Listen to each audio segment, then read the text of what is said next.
Hi, boys and girls. Back with another Dr. Seuss book. And this book is called Daisy Head Mayzie. What do you think Daisy Head Mayzie is like? Move my chair over a little bit. It's hard to believe such a thing could be true. And I hope such a thing never happens to you. But it happened, they say, to poor Mayzie McGrew. And it happened like this. She was sitting one day at her desk in her school in her usual way when she felt a small twitch on the top of her head. So Mayzie looked up and she almost dropped dead. Something peculiar was going on there. A daisy was sprouting right out of her hair. Behind her was sitting young Herman Butch Strudel. This looks like a daisy up here on her noodle. It doesn't make sense. Why, it couldn't be so. A noodle's no place for a daisy to grow. Then up spoke another boy, Einstein Van Tass, the brightest young man in the whole of the class. It's a very odd place to be sprouting a daisy, but nevertheless, one is growing on Mayzie. Hey, look it, cried Butch, right here in this room. Daisy Head Mayzie, she's bursting in bloom. Miss Sneecher, the teacher, came running up quick. Such nonsense. Some child here is playing a trick. Which one of you boys stuck that thing in her hair? You know that a daisy could never grow there. But teacher, said Butch, I saw the thing rise right out of her head with my own very eyes. Just give it a yank if you think I tell lies. Your noodle is your head. When people say use your noodle, use your head, use your brain. But Miss Sneecher had heard quite enough of this talk. Mayzie, hold still. Let me get at that stalk. Ouch, hollered Mayzie. Quit yanking, Butch said. You're giving her pains. I'll bet that those roots go way down in her brains. The kids in the class started shouting like crazy. Daisy Head, Daisy Head, Daisy Head Mayzie. Children, be quiet. Good grief, and alas, Miss Sneecher was shocked by the noise in her class. I've taught in this room 20 years, maybe more, but I've never seen anything like this before. I'll have to report it. You'll have to come. You'll just have to come to the principal's office and show Mr. Grum.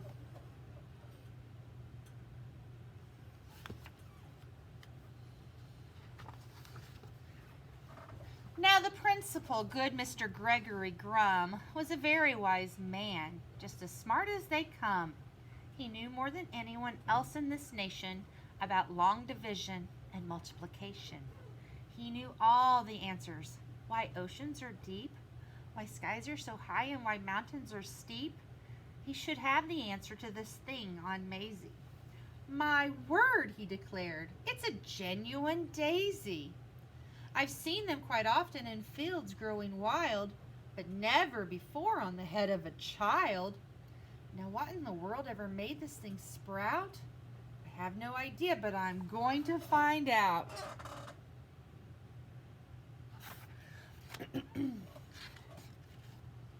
It says daisies grow on the land. They grow between rocks. They grow also in sand. It mentions right here they can grow in a pot.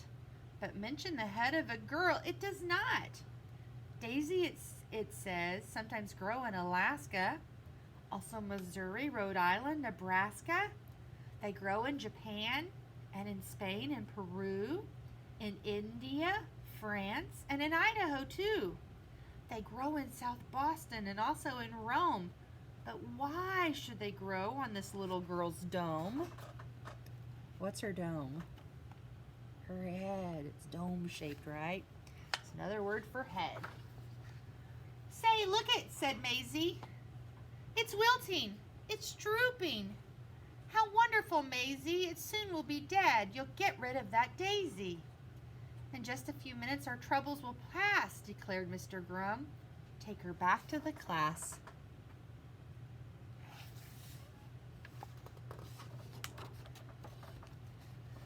Then the principal saw a most terrible sight. The daisy was dying, and that was all right. But that daisy was part of poor Mayzie McGrew, and Mayzie was starting to wilt away too. Teacher, said Grum, you know what I think? They're both going to die. Hurry, bring them a drink. That daisy, that girl's the worst problem in town. You take her away and you make her lie down. You lock her up tight in that room down the hall. There are quite a few numbers that I've got to call.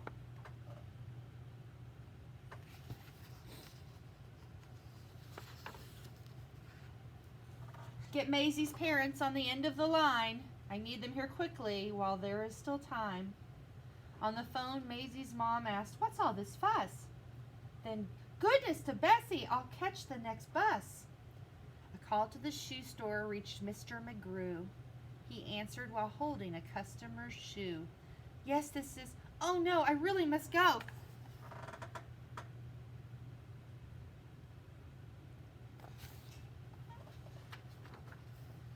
A doctor should see her, the principal said, and an expert on plants like the one on her head. So he called Dr. Eisenbart, who said, what a trick. My stethoscope's packed. I'll be there in a tick. Wait, Doc, said his patient.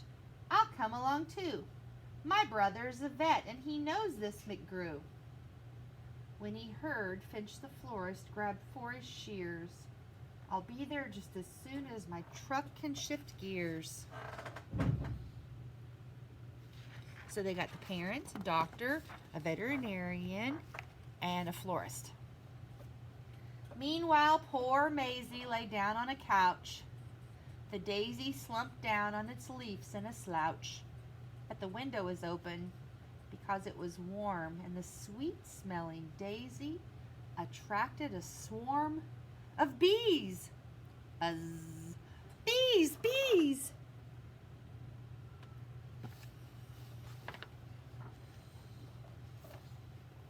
The faster she ran, the faster they flew, so Mayzie kept running. What else could she do?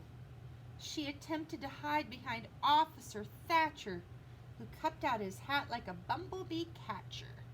The bees took his hat, Thatcher said, I'm no fool, and ran after Mayzie back to the school.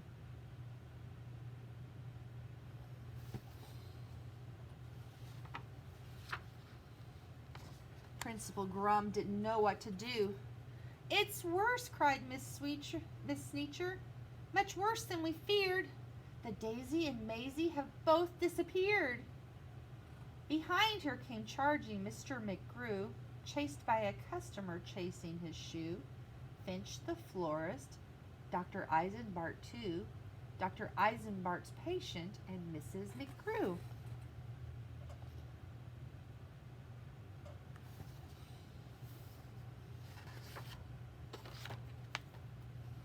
Then through the window with Officer Thatcher, who slammed the pane shut so the bees could not catch her, jumped Mayzie McGrew to the floor in a splatter, with the daisy still there, except taller and fatter.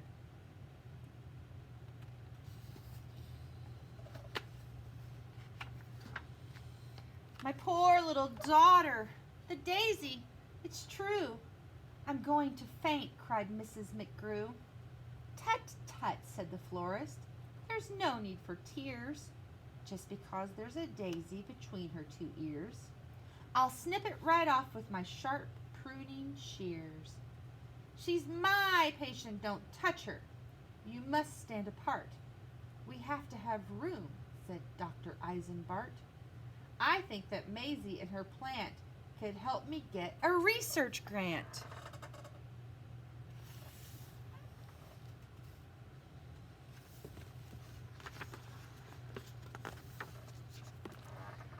Then the door opened wide and the mayor stepped in. At meetings and greetings there was none to compare. He was best at long speeches, chock full of hot air. I promise, my friends, that if I'm re-elected, This daisy on Mayzie will be disconnected. The law of our fathers is simple and sound. Daisies belong and should stay in the ground. The rest are illegal. We'll bar them from town.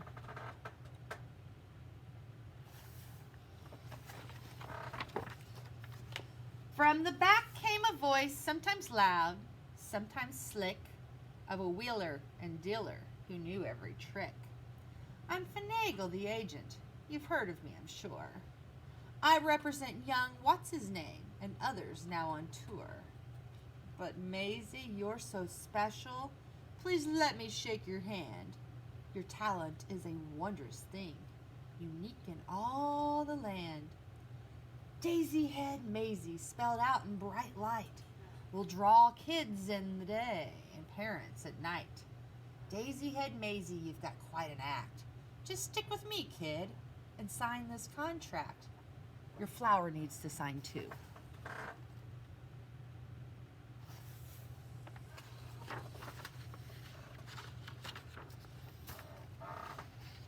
Her mother said, Mayzie, don't be a fool. And the principal begged her not to leave school. But Mayzie didn't stop to blink. She signed her name in think-proof ink. And the daisy signed too.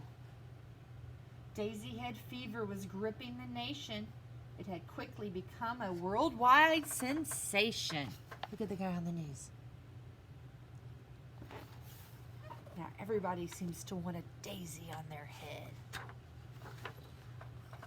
Daisy head burgers and daisy head drinks. Daisy head stockings and daisy head sinks.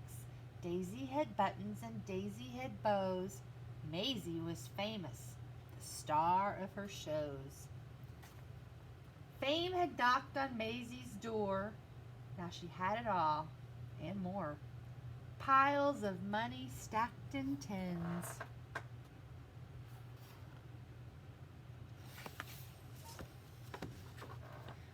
But what is money without friends?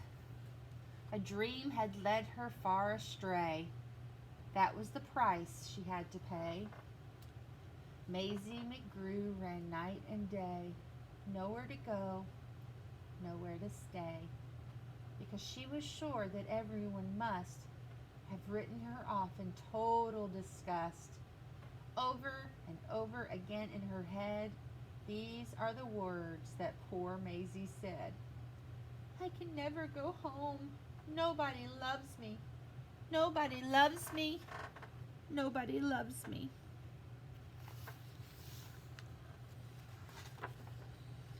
Nobody loved her?